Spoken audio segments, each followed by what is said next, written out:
Bueno, bienvenidos a esta nueva edición de Baker Café y para empezar vamos a ver qué se cuece en Twitter. Bueno, ya sabéis que Twitter es una fuente inagotable de inspiración para Baker Café. Y a ver qué ha dicho Irene Montero. A ver. Muchas mujeres víctimas de violencia machista retrasan el momento de alejarse de su agresor para no dejar a sus animales de compañía. Por ello, Biopet se ha hecho cargo de más de 100 animales en el último año. ¿Vale? Correcto. A lo que replica Elisa Beni, periodista, bastante insigne, ¿no? ¿En serio? ¿Las mujeres que tienen tal presión psicológica y tal dependencia malsana no actúan por las mascotas? No se puede ser más frívolo. A lo que sigue Rocío Vidal, la gata de Schrödinger. Puede ser un factor influyente, claro. Mi animal es un miembro de mi familia. No podría dejarle con un potencial agresor. ¿Qué es lo que te molesta tanto? Elisa Beni replica, ¿eres familia de un animal? ¿O tienes en tu familia un animal de compañía? Rocío Vidal vuelve a replicar, la familia es un concepto muy amplio, en el que puedo incluir personas y animales, y yo pongo a mis perros por encima de la mayoría de las personas que conozco. Faltaría más. Tú misma, yo no soy familia de animales. Bueno, si vamos viendo los comentarios, vemos que es un tira y afloja continuo, donde vemos que cada uno tiene una manera muy distinta de conceptuar a los animales y algunas personas están dispuestas, a que muera antes una persona deplorable antes que un inocente perrito, por ejemplo, o un inocente gatito. Bueno, los gatitos no son tan inocentes. Vale, entonces, ¿qué opino sobre este tema? ¿Qué deberíamos opinar frente a esta cascada de opiniones diversas y cosmovisiones diversas? Creo que para ser justos y ecuánimes os tengo que hablar primero de un cuadro. La lección de anatomía del doctor Nicolaes Talp. Un cuadro pintado por Rembrandt. A priori este cuadro no llama mucho la atención, ¿verdad? Bueno, no destaca particularmente por nada. Si lo vierais en un museo os quedaréis mucho tiempo observando este cuadro. ¿Os parece la quintesencia de la belleza pictórica? ¿Os remueve algo por dentro? Es posible que no, pues posible que sí. Pero bueno, me voy a dirigir a los que en principio este cuadro les parece bien, pero tampoco es especialmente llamativo. Si os doy unos cuantos datos técnicos sobre este cuadro, es posible que de repente vuestra sensibilidad hacia él cambie, se modifique, se module. Os podría hablar de las condiciones históricas en las que fue pintado el cuadro, os podría hablar de las cuestiones técnicas, os podría hablar incluso de cómo fue confeccionado el lienzo, cómo se obtuvieron los pigmentos para ser pintado este cuadro. Os voy a dar algunos ejemplos. Este cuadro fue uno de los primeros cuadros protagonizado por una persona común. No estábamos ante un rey, no estábamos ante un prohombre, simplemente era una persona acaudalada que de repente vio que, ¿por qué no? ¿Por qué no protagonizar un cuadro? ¿Por qué no ser retratado por Rembrandt? Rembrandt, de hecho, fue en la Holanda del 1600 uno de los primeros pintores que tomó la decisión de pintar a gente normal, pintar retratos de gente común, comerciantes, por ejemplo, investigadores, científicos. De repente, la concepción del yo empezó a cambiar en la pintura. Rembrandt, como el doctor Talp, también solía mirarse demasiado su propio ombligo y había pintado ya decenas de autorretratos con una intensa variedad de técnicas y de estilos, y realmente sabía sacarle lustre a los retratos de personas que no tenían nada de especial, exagerando la iluminación y otros efectos dramáticos, como ahora hacen, por ejemplo, los filtros de Instagram. Nadie como un instagramer como él para comprender las ínfulas del doctor Talp, porque Talp le hizo el encargo y aquel invierno fue plasmada la lección de anatomía. En invierno, claro, porque en verano se evitaban este tipo de operaciones para evitar los malos olores. Talp mostraba por primera vez en la historia de la pintura una exhibición de egocentrismo en el que también se subrayó, bueno, dramáticamente el compromiso de la ciencia y la importancia de la que por aquel entonces era la capital del mundo moderno, que es Ámsterdam. Esta obra es tan rica y sobreactuada que ha sido objeto de glosa y de análisis por parte de exégetas de todo tipo en busca de significados ocultos, de la misma manera que se buscaban pistas en el asesinato de Kennedy, por ejemplo, ¿no? Todos los elementos han sido sujetos a análisis desde la postura de los hombres retratados, los rasgos del cuerpo, con sus dedos curiosamente elegantes, el trozo de tendón que Talp estira con los forceps, la postura de su otra mano, con la que, según se especula, está mostrando al público el movimiento de los dedos producidos por ese mismo tendón, hasta las sombras que rodean el perímetro de la escena, el brillo que emana de los rostros, sobre todo el del cadáver, e incluso el libro que se ve abierto en un extremo. Esta imagen, este cuadro, es casi un fotograma de una escena de acción con mucho CGI del cine de Hollywood. Así puede definirse esta pintura, como una especie de cambio de paradigma sociológico. Y ahora, si miramos de nuevo este cuadro, seguramente este cuadro os hará sentir algo diferente, despertará cierto interés en vosotros, y cuando lo veáis en un museo es posible que os quedéis un poco más de rato observándolo y os fijéis un poco más en los detalles. Y de esto va el animalismo y la sensibilidad hacia los animales. De esto va, de hecho, los valores morales. Cualquier valor moral. Hay una parte que compartimos todos, que emerge de la biología, que está intrincada de manera desconocida en las hebras de nuestro ADN, y luego hay una parte que solo son datos. Datos técnicos. Datos que arrojan luz sobre lo que tenemos delante. Dicho lo cual, cuando estamos discutiendo una posición moral con alguien, lo máximo a lo que podemos aspirar es a ofrecerle datos que no conozca o impugnar datos que sepamos que son falsos y que podemos impugnarlos objetivamente para que la otra persona matice su valoración moral sobre el asunto. Pero no podemos enfrentarnos a sus valores morales sin más. Porque en el fondo lo que estamos intentando es decirle, oye, que quiero que te guste este cuadro es maravilloso, este cuadro está muy guay, mira lo que mono es, y si no te gusta es que eres un nazi, un insensible, un inculto, no sabes nada. Al final, si hacemos esto, lo que va a ocurrir es que muchos de nosotros vamos a decir, qué cuadro más bonito, qué interesante, cómo nos gusta, es maravilloso. Y haremos la pose en el museo, como de 10 o 15 minutos así, con la cabeza un poco torcida, para fingir, incluso frente a nosotros mismos, que el cuadro es maravilloso. Pero si fuéramos honestos con nosotros mismos, admitiríamos que este cuadro no nos resulta interesante. Simplemente estamos fingiendo, haciendo una pose de observación, porque en el fondo estamos intentando encajar en la opinión mayoritaria. En el fondo estamos posando para que nos miren los demás y digan, míralo qué sensible, míralo, qué inteligente. Un poco como le pasa a Woody Allen en casi todas sus películas cuando asiste a una exposición de arte moderno. Entonces, ¿cómo podríamos esto encajarlo con el tema del animalismo? El animalismo es como cualquier otro tema donde la sensibilidad es muy importante. Los datos también, pero no solamente.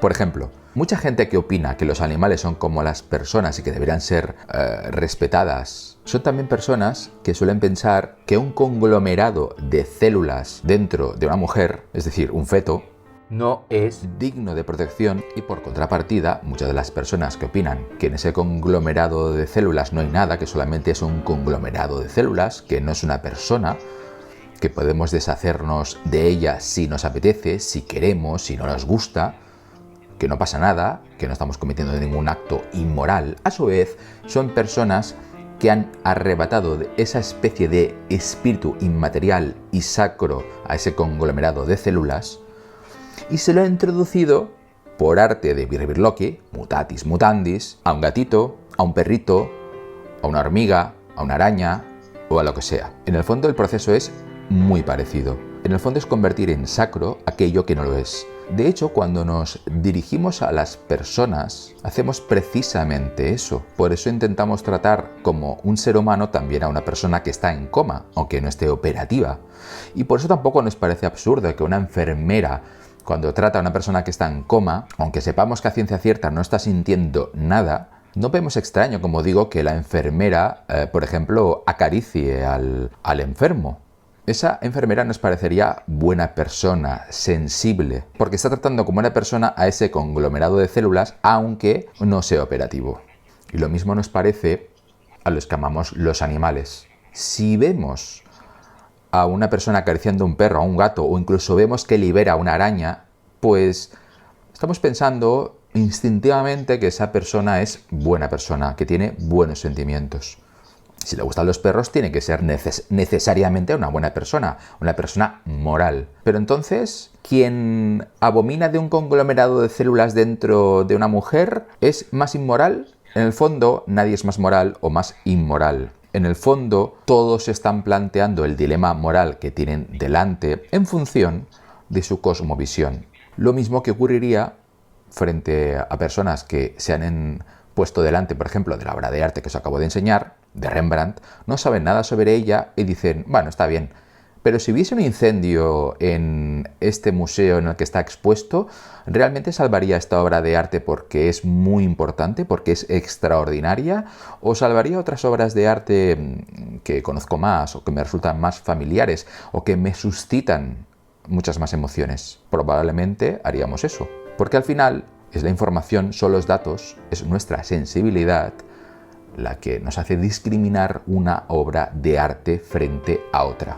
Y aquí viene lo que os decía al principio. Cuando intentamos que una persona aprecie una obra de arte, aprecie a un perro, aprecie un conglomerado de células, un feto de apenas unas semanas, no solamente tenemos que basarnos en esos fundamentos que todos compartimos y que están entrelazados con nuestro ADN, esos fundamentos morales, sino que también deberíamos basarnos en los datos objetivos que nos dan información sobre lo que estamos viendo.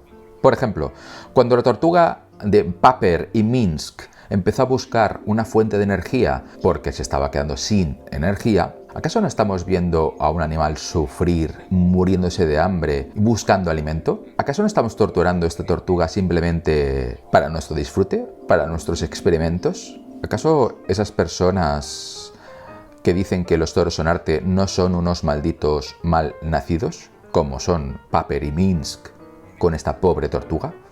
Obviamente muchos de vosotros diréis que no, que un robot no es un animal, que un Roomba no es un animal. Bueno, puedo estar de acuerdo con vuestra sensibilidad, pero si os dijera que la tortuga de Paper y Minsk está programada con una serie de algoritmos que hacen que se comporte de una manera muy similar a un animal, porque los animales también tienen algoritmos muy similares, a lo mejor vuestra opinión se tamizaría un poquito. Es más, quizás os podría enseñar un videojuego donde aparecen unos personajes hechos de píxeles bailando y hablando, y a lo mejor nos parecen seres vivos o seres dignos de consideración. Pero quizás dentro de unos años sí que lo sean y sean capaces de tener conversaciones interesantes con nosotros, conversaciones que parecen muy humanas. Entonces, ¿debería ser inmoral jugar a videojuegos y utilizar a esos personajes para pasarlo bien? Como si fueran esclavos de píxeles, esclavos de bits. ¿Acaso algún día no deberíamos tratar una criatura hecha de bits tan compleja como nosotros como un ser humano? Son datos. Como veis, a medida que recibimos datos e información objetiva, comprobable, sobre lo que tenemos delante, puede ser que nuestra valoración moral cambie. Si nos hemos pasado la vida yendo a corridas de toros, es muy improbable que nuestra consideración moral cambie, porque estamos habituados a lo que estamos viendo. Y nunca hemos sentido nada, con lo cual, ¿por qué vamos a sentirlo ahora? Sin embargo, si esa persona se sometiera a varios días, semanas, meses, incluso años, a pruebas que demostraran que un toro, por ejemplo, es muy inteligente, que tiene sensibilidad, que puede sentir dolor o algo muy parecido al sufrimiento humano, y que incluso podemos traducir sus pensamientos a una serie de lenguajes que podemos descifrar, donde se nos dice El propio toro está diciendo que quiere ser libre, que no ser torturado, a pesar de que eso suponga la extinción del toro de Lidia. Es posible que ese aficionado a los toros de repente matizara su opinión moral sobre la corrida de toros, y así sucesivamente. Lo mismo ocurriría con ese conglomerado de células si pudiese comunicarse con nosotros con algún tipo de lenguaje que pudiéramos traducir, por ejemplo.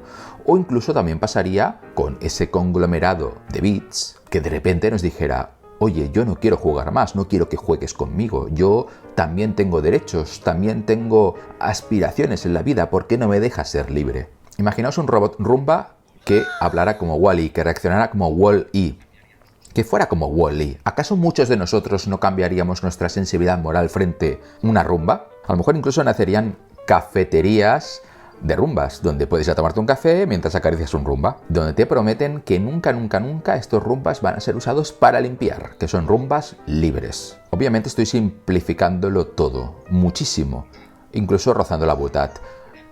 Pero lo que intento transmitir es que al final vuestra sensibilidad moral forma parte de vuestra cosmovisión, de vuestra idiosincrasia, de vuestras costumbres. Y por eso algunas cosas que se hacen en algunas culturas nos parecen aberrantes y viceversa. Incluso en otros tiempos, cosas del pasado nos parecen aberrantes y en su momento no lo parecían. Al final, lo que ocurre es que la sociedad es polivalente, poliédrica, plural. Tiene muchas sensibilidades, muchas experiencias, muchas maneras de ver el mundo. Y cuando son distintas las maneras de ver el mundo, no necesariamente significa que la persona que tenemos delante es una mala persona. A Hitler, por ejemplo, también le gustaban los perritos. Y también pintaba cuadros. Y era vegetariano. ¿Y eso qué nos dice sobre la moral de Hitler? Absolutamente nada. Y viceversa. Así que, como os digo, al final, si lo que queremos, si lo que anhelamos es poder convivir, lo que tenemos que hacer es respetar la sensibilidad moral de los demás. Y a lo máximo que podemos aspirar es a explicarles con datos objetivos, contrastados, que pueda la otra persona entender, que a lo mejor su sensibilidad moral debería ser ajustado a esos nuevos datos. Al final, si os fijáis, nuestros valores se sustentan, como decía al principio, en un sustrato biológico y en un sustrato experiencial. Y no hay mucho más. Es como juzgar una obra de arte. Es una cuestión de sentido estético. No hay obras mejores o peores. Lo importante es que seamos capaces de imaginar que otra persona pueda no concordar con lo que tú aprecias como la quintesencia de la belleza, por mucho que te guste. Lo único que puedes hacer es explicarle a esa persona por qué para ti sí que es bello. Por ejemplo, por qué para ti la última película de Star Wars es maravillosa, pero bueno, si la otra persona sigue opinando que no lo es, que es una basura, pues no puedes hacer nada. Por supuesto, hay que hacer una pequeña adenda, una pequeña postilla para completar este razonamiento. Y es que también para convivir necesitamos leyes, y esas leyes deben ser lo más abiertas posibles para que todos nosotros podamos expresar nuestra sensibilidad artística, nuestra moralidad, pero con algunos límites que podríamos llamar utilitaristas o prácticos u operacionales. Por ejemplo, no sería muy útil a nivel social dar derechos a las hormigas. El ordenamiento jurídico no puede recoger esa sensibilidad porque sería impracticable en el día a día. Al menos hoy en día. En un futuro ya veremos. Quizás en un futuro tengamos las herramientas para abordar esa cuestión y podamos proteger a todos los animales, respetarlos e incluso también a las plantas. ¿Por qué no? Porque las plantas también muestran cierta sensibilidad. Por ejemplo, lanzan una señal de alarma cuando hay un incendio y no quieren ser eliminadas ni comidas. Es decir, que al final deberemos trazar unos límites en nuestros ordenamientos jurídicos o en nuestra convivencia que trasciendan incluso nuestra sensibilidad moral en aras de que simplemente podamos convivir y que podamos también sobrevivir. Porque si, por ejemplo, respetamos a un león que nos quiere comer, pues nos comerá y moriremos. Esto que podría pasar en un futuro, cuando tengamos que, por ejemplo, que relacionarnos con especies extraterrestres, con basamentos psicológicos, con fundamentos psicológicos, incluso con fundamentos morales muy distintos a los nuestros, pues entonces deberemos también crear una especie de organigrama o de pauta general para relacionarnos con ellos básicamente para hacerlo con orden y con el máximo respeto, y también en aras de no extinguirnos, de no ser eliminados. En ese sentido, Orson Scott Card hizo una clasificación visionaria en su saga El juego de Ender, que os dejo por aquí, donde divide las especies alienígenas inteligentes con las que nos podemos topar cuando estemos, por ejemplo, viajando por la galaxia.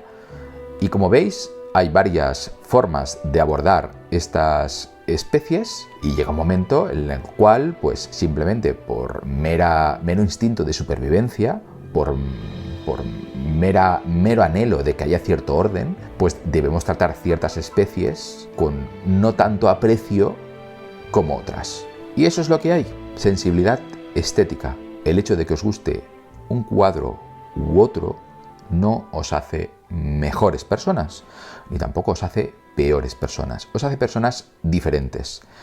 Y tenemos que empezar a asumir que las personas son diferentes. Y si no nos gustan, pues vayámonos con aquellos que sí que nos gustan y que cada uno viva en su propia parcela ideológica, que al fin y al cabo el mundo es muy grande, ¿no?